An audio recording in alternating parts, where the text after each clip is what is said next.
Semangat pagi anak-anak Miss yang hebat. Jumpa lagi bersama dengan Miss Renung Sijabat dalam pembelajaran matematika kali ini. Hari ini kita akan belajar tentang soal-soal statistika. Silakan dipelajari materi kita dari sebelumnya dan pahami dan simak baik-baik pembelajaran kali ini. Diberikan data yang sudah terurut sebagai berikut. 14, 16, 18 sampai ke sini ya, X tambah 2. Diketahui lagi median dari data tersebut adalah 19, yang ditanya berapakah nilai X. Nah, yang penting kita harus tahu dulu, kita mencari dulu berapa N-nya. N ini jumlahnya, kita jumlahkan 1, 2, 3, 4, 5, 6, 7. Berarti ada 7 N-nya. Nah, kalau 7 N-nya, kalau median itu kan Q2. Median itu adalah Q2, berarti data paling tengah. Di tengah-tengahnya kan ada ini. Berarti 3 ke kiri, 3 ke kanan.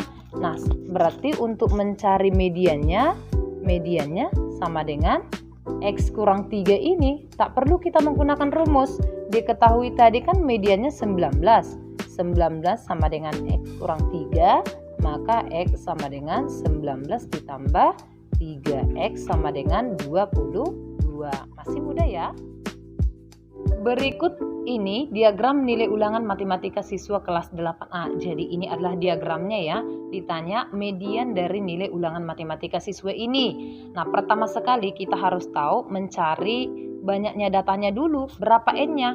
Supaya kita tahu N-nya kita jumlahkan. Yang memiliki nilai 4 kan ada 3. Nilai 5 kan ada 6. Yang nilai 6 ada 9.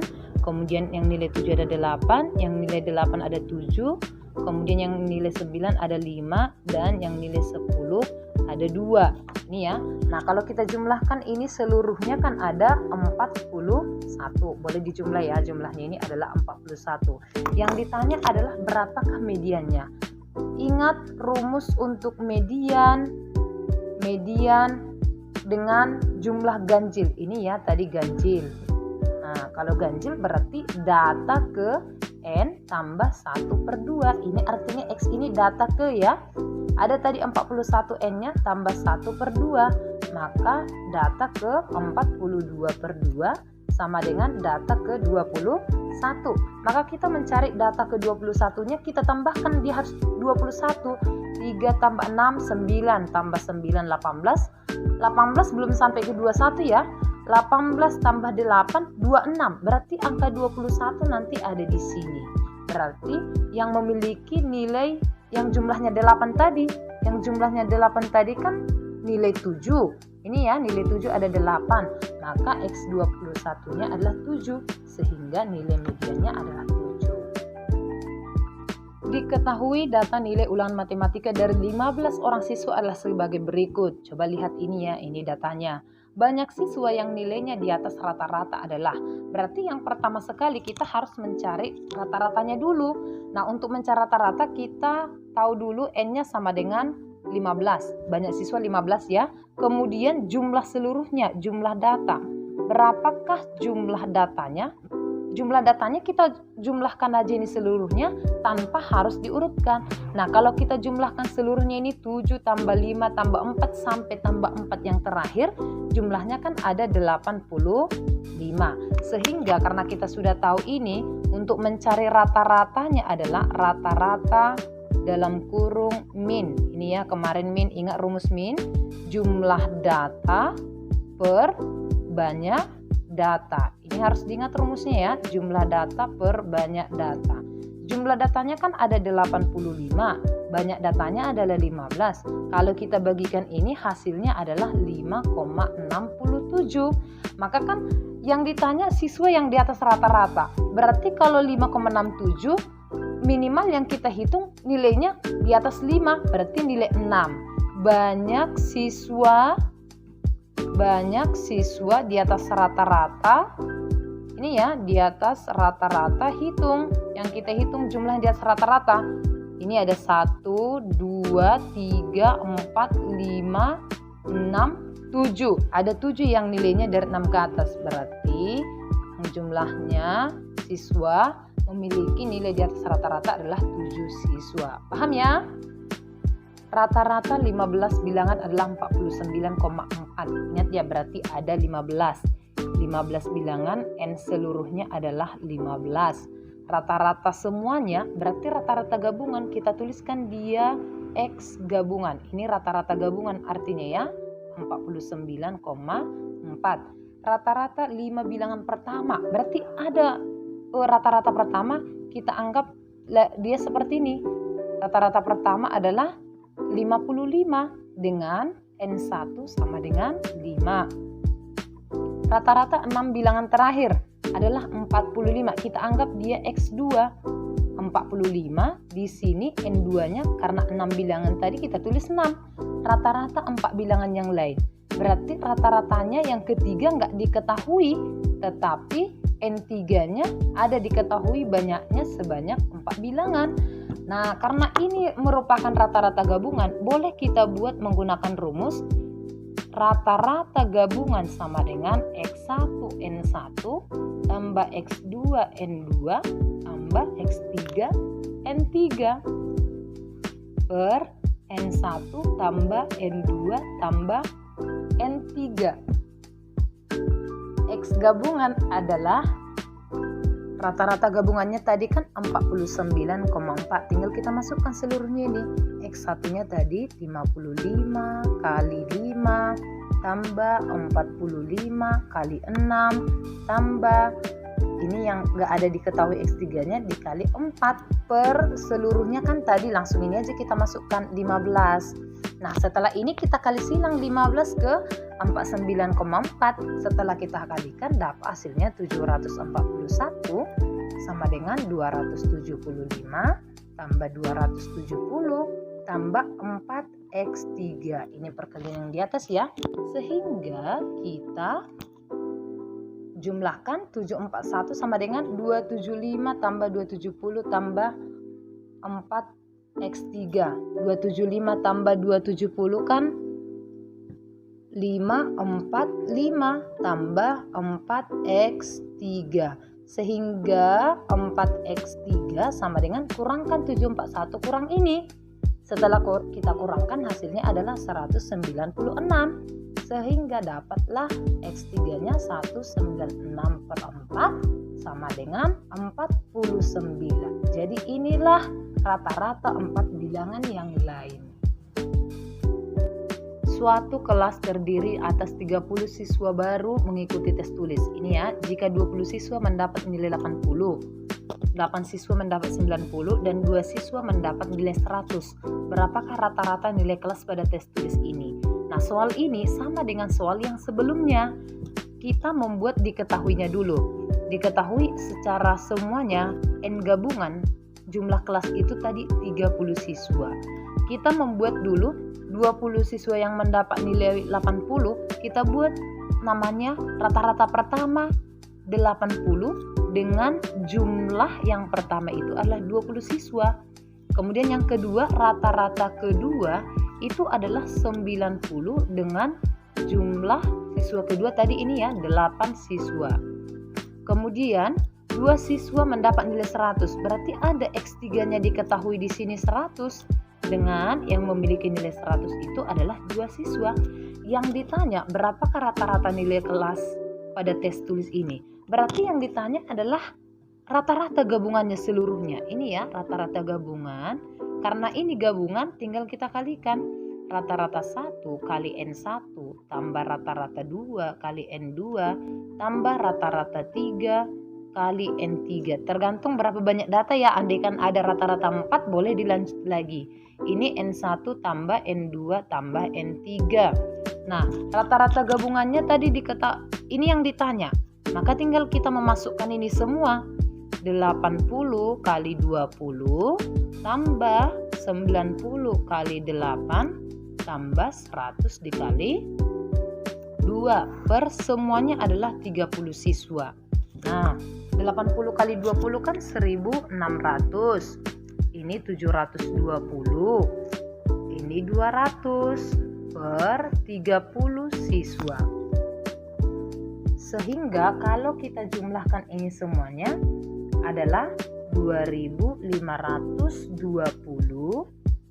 dibagi 30 siswa sehingga rata-rata gabungannya sama dengan 84. Ini dia rata-rata gabungannya. Masih mudah ya, jadi pilihannya adalah B. Oke. Kuartil bawah dari data 12, 13, 11, 6, 4, 9, 3, 7, 6, 5, 9 adalah. Nah, seperti yang kita ketahui untuk mencari kuartil itu berarti kita urutkan dulu. Nah, kalau kita urutkan ini dari terkecil, ini ya 3, 4, 5, 6, 6, 7, 9, 9, 11, 12, 13. Nah, kita tahu berapa dulu jumlah data ini? 2, 4, 6, 8, 10, 11. Berarti ini kita tahu N-nya sama dengan 11. Berarti ini adalah ganjil. Kalau dia ganjil, kuartil bawahnya kan yang ditanya itu berarti Q1. Gak apa-apa kita mencari Q2-nya. Kalau 11 berarti pertengahannya adalah 5 ke kiri, 5 ke kanan. Dan yang di tengah itu Q2-nya. Ini untuk daerah pertama, ini daerah kedua, dan yang 7 ini karena ini paling tengah, maka ini namanya Q2. Untuk mencari Q1, kuartil pertama, kita harus mencari di antara ini, itu kuartil bawah ya. Kalau ada 5 data ini, yang paling tengah dari 5 data ini kan ini. Nah, maka ini kita sebut dengan kuartil 1 atau kuartil bawah. Kemudian dari 5 data berikutnya ini, yang paling tengahnya itu disebut dengan kuartil 3. Jadi kalau ditanya kuartil bawah, Q1-nya sama dengan 5. Andaikan ditanya Q2-nya 7, Q3-nya sama dengan 11. Oke, masih mudah ya? Diberikan diagram nilai ulangan matematika siswa kelas 8C seperti berikut. Jadi ini diagramnya ya. Ini nilai 5 ada 5. Ini kita buat dulu ya. Ada 5, nilai 6 ada 7, ini ada 9, nilai 8 ada 5, ini ada 4, ini ada 4. Sehingga kalau kita menjumlahkan seluruhnya 5 tambah 7 tambah 9 tambah 5 tambah 4 tambah 4, N-nya itu adalah 34. Nah, untuk mencari kuartil atasnya, kita membuat dulu seperti ini ya. Ini ada letak Q2-nya. Kalau ada 34, berarti kita sudah pasti tahu ada 17. Ada 17 di bagian kiri dan ada 17 ke kanan. Ini ya, ada 17 ke kiri. Berarti di pas Q2-nya kosong. Untuk mencari Q2-nya kan kita mengambil data ke-17 dan data ke-18 dibagi 2. Ini untuk mencari Q2-nya, kita kan fokus ke Q3. Q3 berarti dari, kan ada 17 ke kiri, ada 17 ke kanan. Jadi untuk mencari Q3-nya, ya, ini kan ada 17 tadi sini. 17 kalau dibagi 2 daerahnya lagi, berarti di sini ada 8, kemudian di sini ada 8, dan ini merupakan data ke-9. Ke-9 dari 17 ini ya. Nah, ada di sini sebuah angka. Jadi kan kalau kita mencari Q3-nya, tinggal kita jumlahkan dari sini ke sini tadi 17, 17 tambah 8 tambah 1. Data ke 17 tambah 8 tambah 1. Jadi ini yang kita ambil ya. Berarti Q3-nya sama dengan data ke 17 tambah 9, 26. Kalau kita mencari data ke 26, kita hitung mulai dari awal, dari sini ya. 5 tambah 7, 12. 12 tambah 9, 21. 21 tambah 5, 26. Ternyata pas di nilai 8 dia banyaknya 5. Ini ke 26. Berarti bisa kita tuliskan di sini Q3-nya adalah 8 karena pas tadi dia berada di angka 8. Jadi masih mudah ya. Di pilihannya tidak ada, ini salah. Yang diikuti yang benarnya adalah Q3 sama dengan 8. Tabel berikut ini menunjukkan lama tidur di waktu malam dalam jam ya beberapa siswa kelas 8. Yang tidurnya 4 jam ada 1 orang, yang tidurnya 5 jam ada 2 orang, tidurnya 6 jam ada 3 orang. Begitu cara membacanya ya. Yang tidurnya 8 jam ada 2 orang. Pertama, kita mengurutkan data ini dulu, ya kan? Yang tidurnya 4 jam tadi ada 1 orang. Yang tidurnya 5 jam ada 2 orang, berarti kita tulis 2 kali. Yang 6 ada 3 kali. Yang 7 ada 2 kali. Yang 8 ada 2 kali. Ini udah mudah kita kalau sini. Kita hitung 1, 2, 3, 4, 5, 6, 7, 8, 9, 10. Dari sini kita lihat ya, N-nya sama dengan 10. Berarti kalau 10 N-nya kita bagi 2, 5 di kiri, 5 di kanan. Ini bagiannya ya. Berarti untuk Q2-nya gimana? Ya kita ambil di tengah-tengah itu. Q2-nya adalah yang ini. Yang ini ya, bagian dari ini. Jadi Q2-nya sama dengan 6 tambah 6 per 2. Sama dengan 6. Ini dulu nanti Q2-nya ya. Yang pertama ditanyakan jangkauan. Untuk rumus jangkauan berarti data terbesar dikurang data terkecil. Data terbesarnya kan 8. Kurang data terkecilnya 4 sama dengan 4. Masih mudah ya. Yang kedua kuartil. Q1. Dari sini tadi kan udah kita lihat 5 di kiri 5 di kanannya. Q1-nya kita mengambil dari 5 ini. Pertengahan dari angka 5 ini kan ada di 5. Ya kan? Karena pas membagi 2 di kirinya 2 di kanannya. Ya. Kemudian berarti Q1-nya dapat 5 dulu ya. Q2-nya tadi udah dapat 6. Dan Q3-nya kita ambil lagi dari 3 angka ini. Pertengahan dari ketiga angka ini 2 kiri 2 kanannya berarti ini. Ya kan? Q3-nya. Berarti dapat Q3-nya adalah 7. Udah ya, kuartil udah dapat ya. Sekarang adalah jangkauan interkuartil. Seperti yang pernah Miss jelaskan sebelumnya, jangkauan interkuartil itu adalah setengah dikali Q3 kurang Q1. Berarti setengah dari Q3-nya tadi 7 ya, kurang Q1-nya 5, setengah dari 2. Setengah dari 2 berapa? 1. Berarti sudah dapat jangkauan interkuartilnya. Oke anak-anak, itu tadi pembahasan soal-soal dari Ibu. Silakan dipelajari kembali. Jangan lupa dicatat dan cari soal-soal lain yang berhubungan dengan materi kita. Demikian untuk pembelajaran kita. Sampai jumpa di pembelajaran berikutnya.